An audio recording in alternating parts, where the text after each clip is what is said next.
পোলাওর চাউল দিয়ে বিফ বিরিয়ানি খুব সহজেই রান্না, বেশ মজা খেতে। একবার ট্রাই করে দেখবেন, খুব সহজেই এই রান্নাটা, তো আপনারাও পেরে যাবেন। হ্যালো এভরিওয়ান, আসসালামু আলাইকুম। কেমন আছেন সবাই? নতুন আর একটা ভিডিও নিয়ে সবাইকে স্বাগত। প্লিজ একটু ধৈর্য নিয়ে পুরো ভিডিওটা দেখবেন, আর একটা লাইক, একটা কমেন্ট এবং একটা শেয়ার করে পাশে থাকবেন। আপনাদের একটা লাইক, একটা কমেন্ট, একটা শেয়ারে আমার নতুন নতুন কাজের উৎসর্গ বাড়ায়।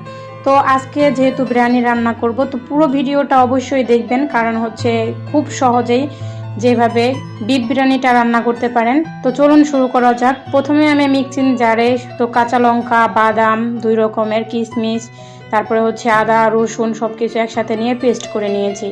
তারপরে এদিকে আমি পেঁয়াজ বেরেস্তাটা করে নিয়েছিলাম। পেঁয়াজ বেরেস্তা করে এদিকে পোলাওর চাউলটা ভিজিয়ে রেখেছিলাম। এখানে আমি 2 পট চাউল নিয়েছিলাম।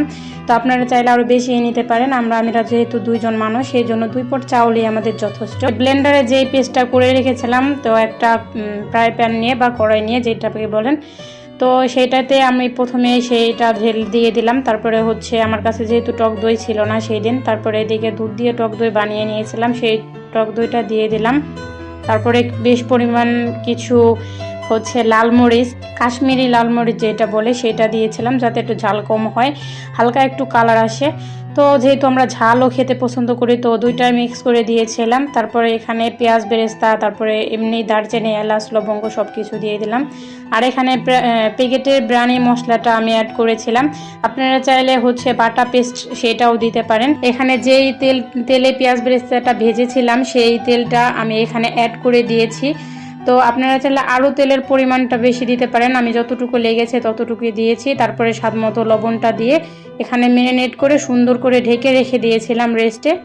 এই পাশের চুলায় হচ্ছে আমি পানি গরম বসিয়ে দিয়েছিলাম। তারপরে যে চাউলটা ভিজিয়ে রেখেছিলাম সেটা হচ্ছে ধুয়ে পানি ঝরিয়ে রেখে দিয়েছিলাম, ওটা দিয়ে দিব। এখানে আমি হচ্ছে শাহি জিরা আর হচ্ছে লবঙ্গ, এলাচ, তেজপাতা আর পরিমাণ মতো একটু তেল আর লবণ দিয়ে দিবেন। লবণ বেশি পরিমাণে দিলে সমস্যা নাই, চাউলে যতটুকু খাওয়ার ততটুকুই খাবে।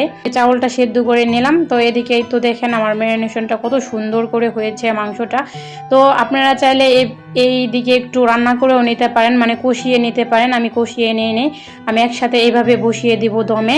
এক এক করে কাঁচা লঙ্কা দিয়ে দিলাম, পেঁয়াজ বেরেস্তা দিয়ে দিলাম, তারপরে চাউলটা সুন্দর করে সেট করে বসিয়ে দিলাম। আবার পেঁয়াজ বেরেস্তা, কিশমিশ, কাঁচা লঙ্কা সব কিছু দিয়ে পরিমাণ মতো একটু দুধ দিয়ে, দুধটা যেহেতু আমি হচ্ছে আমার কাছে আর কি ফুড কালার ছিল না, আপনারা চাইলে ফুড কালারটাও দিতে পারেন।